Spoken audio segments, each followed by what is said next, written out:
ஸ்ரீ குருவே நம. அனைவருக்கும் வாழ்த்துக்கள்.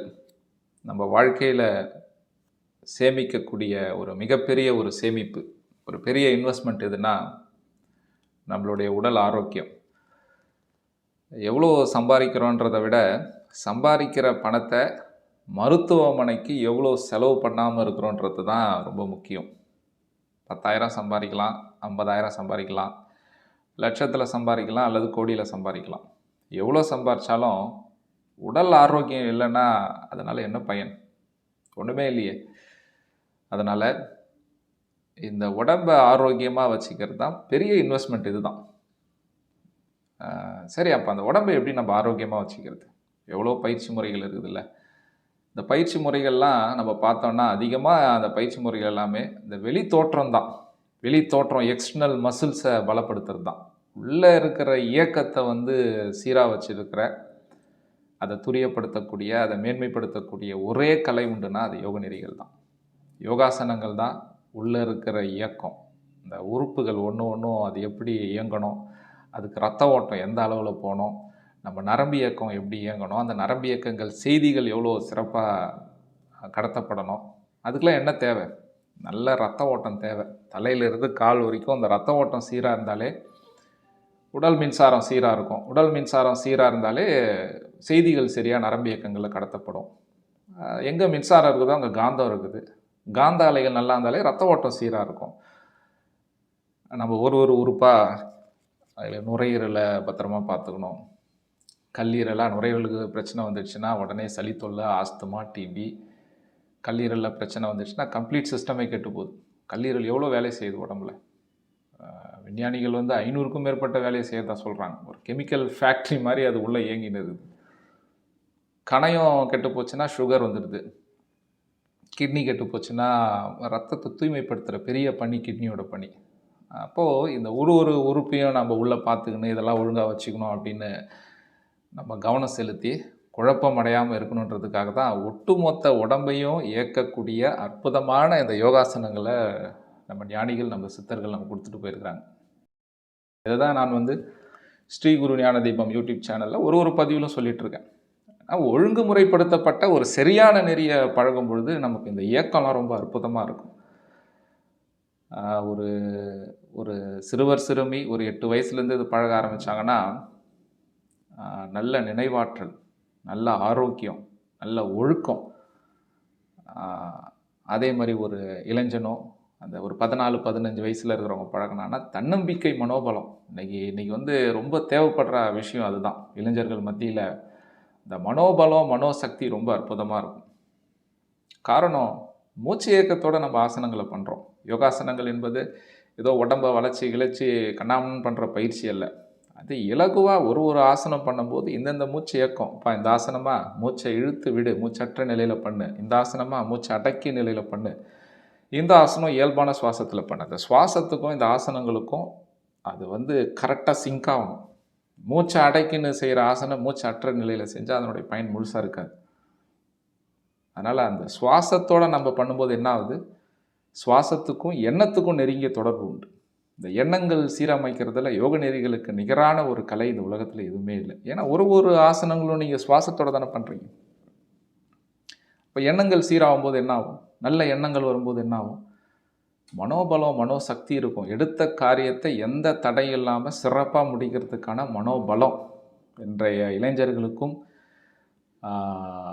இன்றைக்கி அந்த 14 வயசுலேருந்து அந்த 20 வயசு, அது ரொம்ப அந்த டீனேஜ், அவங்க அங்கே மாறிடக்கூடாது, திசை மாறிடக்கூடாது. சரியான வழியில் அவங்களை வழி நடத்தக்கூடிய ஒரு அற்புதமான ஒரு மனசக்தி, மனநிலை அவங்களுக்கு உருவாகும். அதே மாதிரி திருமணம் ஆன தம்பதிகள், ஒரு கணவனோ மனைவியோ 2 பேரும் சேர்ந்து இந்த யோக நெறிகளை பழக ஆரம்பித்தாங்கன்னா நல்ல மன நிறைவு, அந்த வம்ச விருத்தி, குழந்தை பேர் இயற்கையாக நடக்கும். இன்றைக்கி திருமணம் ஆனாலே அந்த குழந்தை பேருன்ற ஒரு விஷயம் ஒரு கேள்விக்குறி ஆயிடுச்சு. உடனே நம்ம எல்லாருமே இன்றைக்கி கிட்டத்தட்ட போய் ஒரு ஹாஸ்பிட்டலில் பார்த்து செயற்கை முறையில் எப்படி கருத்தரிக்கிறன்றது அதிகமாகிட்டு வருது. ஆனால் ஒரு ஆணோ பெண்ணோ திருமணம் முன்னாடியிலேருந்தே ஆசனங்கள் பண்ணாங்கன்னா அது பிரச்சனையே இல்லை. ஆனால் திருமணம் ஆன உடனே இந்த பிரச்சனை இருக்கிறவங்க கூட ஆசனங்களை செய்ய ஆரம்பித்தாங்க அப்படின்னா இயற்கையாக கருத்தரிப்பு முறை நடக்கும். ஏன்? ஆசனங்கள் செய்யும்போது உள்ளே இருக்கிற ரத்த ஓட்டம் சீராக இருக்கும். செக்ஷுவல் ஹார்மோன்ஸ்லாம் சரியாக சுரக்கும்.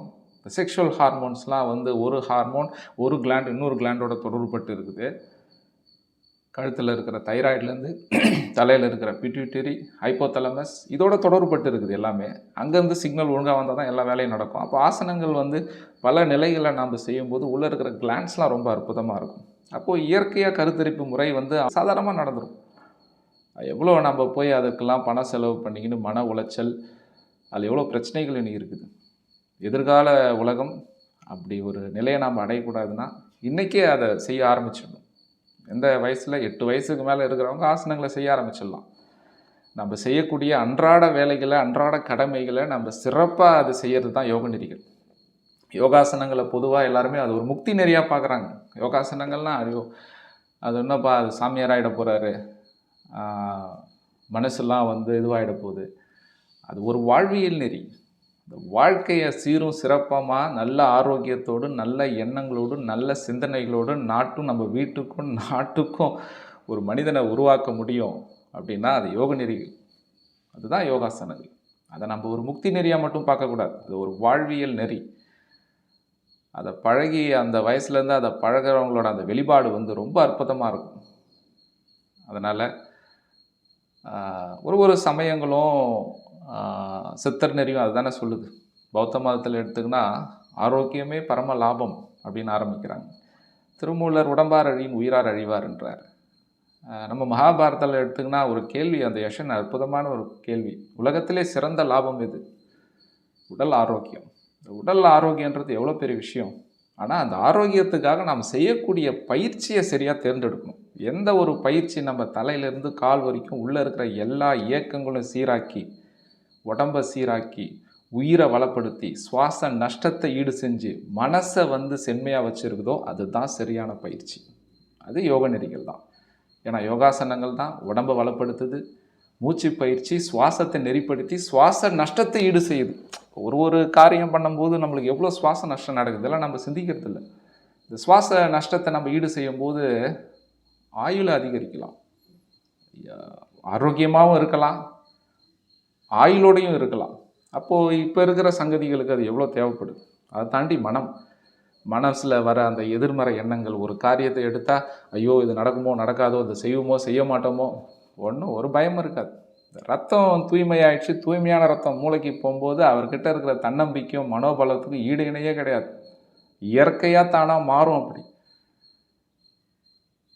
அதுக்கு மேலே ஆன்மா அடைகின்ற நிலை, அது பேரானந்த நிலை, அது அடுத்த கட்டம். ஆனால் நடைமுறை வாழ்க்கைக்கு நம்ம வருவோம். இப்போ இருக்கிற வாழ்க்கையை நம்ம சிறப்பமாக வாழணும்ல. இந்த வாழ்க்கையை ஆரோக்கியமாக நல்ல வளமோடு சிறப்பாக வாழணும்ல. அதுக்கான வழி தான் யோக நெறிகள். அதை தான் ஸ்ரீ குரு ஞானதீபம் சேனலில் சரி விஷயத்தையே சொல்லாச்சு, எங்கே போய் கற்றுக்கிறது. ஒரு சனிக்கிழமையும் காலையில் 6 to 7 இலவச யோகா பயிற்சி நடக்குது ஸ்ரீ குரு ஞானதீபம் சேனல் மூலயமா. நான் முன்னாடியே பதிவு போட்டிருக்கேன். அதனால் அந்த பதிவு நான் போட்டு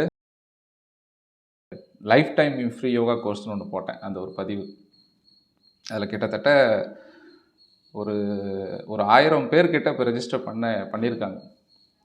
என்னென்னா அந்த 1000 பேரில் ஒரு 600-700 பேர் யோகா பயிற்சியை கற்றுக்கினாங்க. கொஞ்சம் பேர் அது ஃபோன் கம்யூனிகேஷன், அவங்க நம்பர் கொடுத்து நான் கால் பண்ணி அவங்க எடுக்கலை அப்படின்னும் போது அவங்களால அதை கலந்து கொள்ள முடியல. மீதி பேர் எல்லோரும் பயிற்சி எடுத்துக்கினாங்க. இன்னும் சில பேர் அந்த 2 years யோகா கோர்ஸ்லேயும் ஜாயின் பண்ணி அதுவும் படிச்சுன்னு இருக்கிறாங்க. அதனால் அந்த ஃபார்மை ரெஜிஸ்டர் பண்ணி ப்ராக்டிக்கல் கற்றுக்குங்க. முதல்ல அந்த பயிற்சி முறையை எடுத்துக்குங்க. அதுக்கு வந்து ஒரு சனிக்கிழமை 2 சனிக்கிழமை நீங்கள் அட்டன் பண்ணிங்கன்னா போதும். காலையில் 6 to 7 அதை அட்டன் பண்ணிட்டீங்க அப்படின்னா வாழ்நாள் முழுதும் அந்த பயிற்சி நீங்கள் பழகலாம். ஏன்னா அது பயிற்சி சொல்லி கொடுத்துட்டு உடனே அதுக்கான மெட்டீரியல்ஸ் என்னென்ன ஆசனங்களோ அதுக்கான ஃபோட்டோஸ், அதுக்கான அந்த வீடியோஸ் கூட உங்களுக்கு நான் ஷேர் பண்ணிவிடுவேன். அதை அப்படியே ப்ராக்டிஸ் பண்ணின்னு டெய்லி ஒரு 1/2 மணி நேரம், அதிகபட்சம் 3/4 மணி நேரம் போதும். பெரிய இன்வெஸ்ட்மெண்ட் வாழ்க்கையில். எங்கே போய் நம்ம வந்து பெருசாக அந்த மருத்துவன்றது ஒரு அவசரத்துக்கு தான் நம்ம பயன்படுத்தணும். நல்லா புரிஞ்சுக்கணும். அப்போ வாழ்நாள் முழுவதும் நம்ம போய் மாத சந்தாதாரா ஹாஸ்பிட்டலுக்கு மாறி கார்டை போட்டுக்கின்னு புக் ஷீட்டை போட்டுக்கின்னு மாதம் மாதம் போய் 1000 5000 10,000 மருந்து மாத்திரை வாழ்ந்த வாழ்க்கையில் அப்படி ஒரு அவஸ்தை நம்ம படாமல் இருக்கிறதுக்கு இந்திய நாட்டில் வாழ்ந்த சித்தர்கள் ஒரு மாபெரும் பொக்கிஷத்தை கொடுத்துட்டு போயிருக்கிறாங்க. என்னுடைய குருதேவர் ஸ்ரீ ஞானஜோதி சம்பங்கி சுவாமிகள் அதை ஒழுங்குமுறைப்படுத்தப்பட்டு ஒரு கட்டுக்கோப்பான பயிற்சி முறையை நம்ம கொடுத்துருக்குறார். அந்த மாற்றத்தை நீங்கள் அற்புதமாக பார்க்கலாம். அதனால் இதை பயன்படுத்திக்கிங்க. சிறுமிக்கு கூட சனிக்கிழமை சாயங்காலம் 5:30 to 6 நடக்குது. அது 8 7லேருந்து ஒரு 16 வயசு இருக்கிறவங்க கலந்துக்கலாம். அதுலேயும் ரெஜிஸ்டர் பண்ணுங்கள். இந்த யூடியூப்பில் தான் எல்லாமே இருக்குது, ரெஜிஸ்ட்ரேஷன் ஃபார்ம் இருக்குது. பார்த்து ரெஜிஸ்டர் பண்ணி அதை பயன்படுத்தி இந்த வாழ்க்கையை நிம்மதியாக வாழணும். அதுதான் ஸ்ரீ குரு ஞானதீபம் சேனல் மூலயமா நம்ம சொல்ல வர விஷயம். ஸ்ரீ குரு ஞானதீபம்ன்ற இந்த சேனலோட இணைந்தே இருங்க. மீண்டும் அடுத்த பதிவில் சந்திக்கலாம். பிரம்ம வித்தையான யோக நெறிகளை பழகி மனிதனிடமிருந்த அஞ்ஞானம் விலகட்டும், மெய்ஞானம் மலரட்டும், அன்பு தழைக்கட்டும், பூலோகம் சொர்க்கமாகட்டும். ஸ்ரீ குருவே நம, ஸ்ரீ குருவே நம, ஸ்ரீ குருவே நம.